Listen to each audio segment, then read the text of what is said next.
The time is just gone 18 minutes past 9 a.m. on News and Views this morning.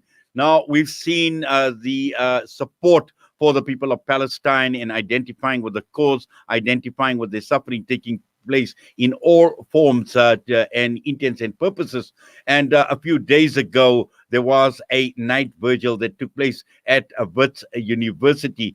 And the purpose was just to show solidarity with the people of Palestine. It was a vigil for Palestine. And the theme was to exist is to resist. And also in terms of Israel, its ethnic cleansing, evictions, the occupation, and the unfolding genocide. And we joined on the line this morning by Wits University's History Research Group, Professor Noor Nieftagodien. Professor Noor, assalamu alaikum wa rahmatullahi wa barakatuh. Alaikum salam, and it's a pleasure to be with you. Well, welcome and jazakallah khairan so much to you for joining us. Now, obviously, as I mentioned, we've seen the support for Palestine in all forms that is taking place. And this vigil that had taken place at Wits University, tell us more. Yes, thanks. So, the vigil was organized by the Wits PSC, and it was really, in my mind, quite amazing because in the previous weeks, we had seen demonstrations across the country. In Gauteng, we had the protests outside the Israeli embassy, at Mary Fitzgerald Square, and various motorcades, and so on. And I have to say to you that, I was a little worried that we may not get, strong support for night vigil, keeping in mind that it's, we in winter, COVID-19. So I was, very pleasantly surprised, very, very happy that so many people turned out. And I think it demonstrates the desire of South Africans, including and perhaps especially young South Africans, to express their solidarity with the Palestinians. I thought it was also, significant that the demonstration occurred outside the Great Hall of Wits University, which has historically been a place where students have demonstrated for decades, but particularly in the last few years, against exclusions, against police violence, and also showing solidarity over the years with the people, of Palestine and also other oppressed people. So to have the vigil at Wits University in that space, I think was extremely critical. It was symbolic, and also it connected the continued struggle of students in South Africa against exclusions with the struggles of the people of Palestine as a whole. But as one of your introductions ran, indicating the violence that young people in Palestine experience, on a daily basis, and making those connections are critically important. Yes. Now, Professor Noor, what is also important to realize and also to appreciate is the voices of young people, and also to appreciate how powerful these voices of young people can be, as we have seen in the case of what has happened at Wits and the vigil that you're talking about. And also earlier on, when I started off the show this morning, there was this protest action that was taking place at the Red Hill School. And there were two former students who were interviewed as well. And these are not only Muslim students. We're talking about young people from across all denominations, across all walks of life, coming from various backgrounds, who identify with sacrifice, with struggle, but also who stand up to injustice and oppression. Absolutely.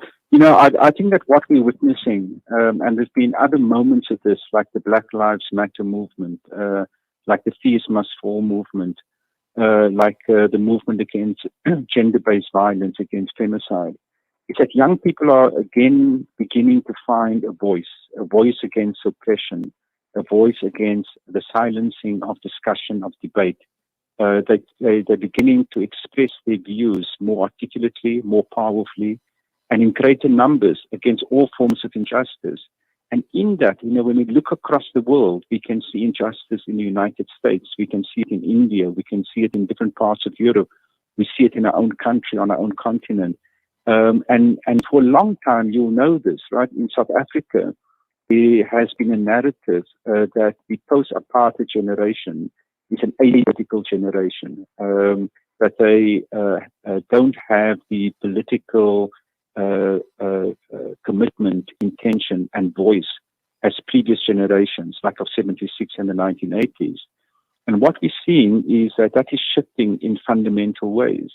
And one of the points that we made at the vigil a couple of nights ago was that it's really critically important that the anger, that the rage that many, many people in South Africa and across the world, particularly young people, are expressing in response to the continued violence perpetrated by the apartheid Israel regime against Palestinians, that rage and anger must now be channeled into continuous solidarity. It's really important that young people do express anger, they do express rage. So when the protests outside Red Hill and the protest at this university, they're saying that we're not going to keep quiet. You can't suppress us anymore. You can't, silence debate. And what we need to do is to get these young people into organizations, into movements. And Palestine is such a, visible focus of obvious oppression and violence that has gone on for decades and decades. And because powerful nations are behind the apartheid Israeli state, the voices, the cause, the struggles, the resistance, the suffering of Palestinian people get suppressed, get silenced, get marginalized. And it will be, in large part, in my mind anyway, the kind of rage of young people in solidarity that will stand with the people of Palestine, will kind of amplify those voices.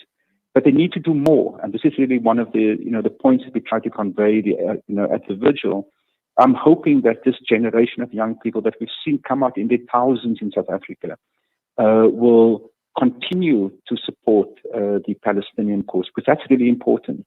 We can't have a situation where, even if it is absolutely correct that we show our outrage when we have the kind of moments of intense violence against the Palestinian people, that we continue to show our solidarity, because the violence, the Nakba, is not just what happened in 1948. The Nakba is continuous. And therefore, our outrage, our solidarity needs to be continuous. And really, it's going to be the energy of young people that will sustain that kind of continuous solidarity. And what we have to do, and I'm saying we, a kind of older generation, is allow young people to take hold of the organization, to take hold of the movement of solidarity, in the first instance with the people of Palestine. But we also need to connect that solidarity with other movements against oppression, against exploitation, such as the Black Lives Matter movement, such as kind of the movements in South Africa. And I was so heartened by the way that young people at the vigil expressed themselves in relation to the cause of the Palestinian people, but also connecting it to what is going on in South Africa and what is going on elsewhere. Yes, and also, Professor Noor, what is important for us to understand is the connection of Palestine, the humanitarian disaster that is unfolding, the brutality, the genocide that is unfolding. And there is now this very, very strong view that a danger to Palestine is a danger to humanity right across the entire world, because this is symptomatic of what is taking place across the world. And just one example is Black Lives Matter, but we see ethnic cleansing, we see conflict, we see occupations, we see genocide, we see colonialism right across many other parts around the world. And, inshallah, we will succeed in Palestine. And when we succeed in Palestine, this success will be reaped right across the entire world. Inshallah. But, I think that you're absolutely right. The cause of the Palestinian people shines a bright light across the world, that a people who have been subjected to the most intense and continuous violence of ethnic cleansing, day-to-day violence against young people, young children, women, men, every day.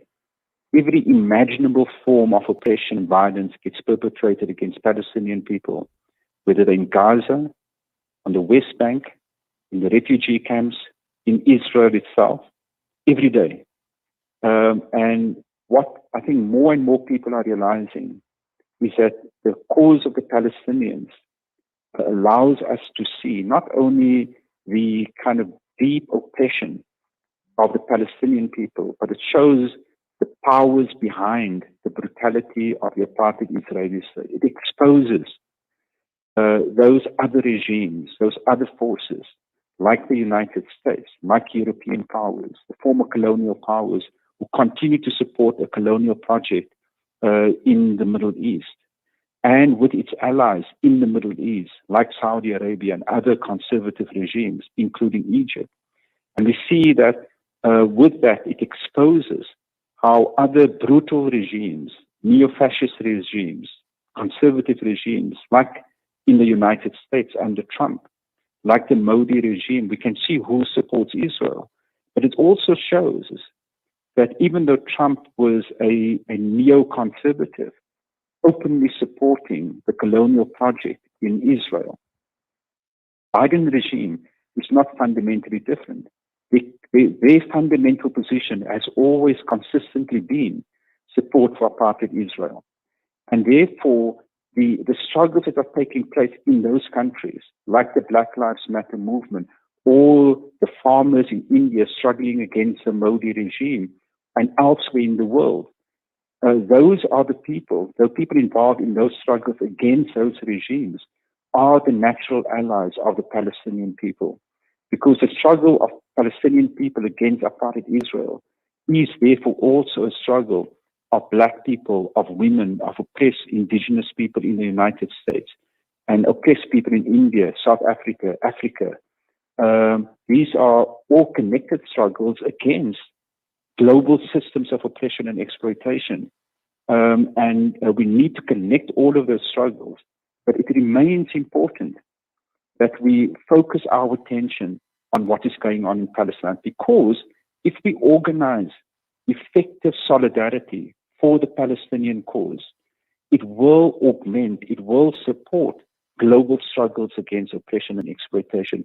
And that is one of the reasons why the Palestinian struggle is so critically important, not only for its own reasons, for the need to free the people of Palestine, but freeing the people of Palestine will inject energy, will be an important component of the broader international struggle for freedom of oppressed peoples.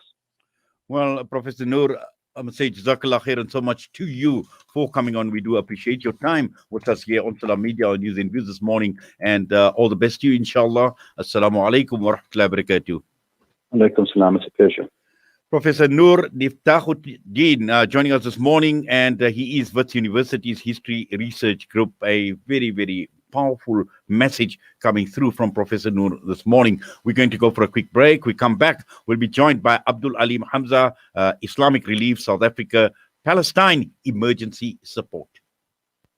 Discover the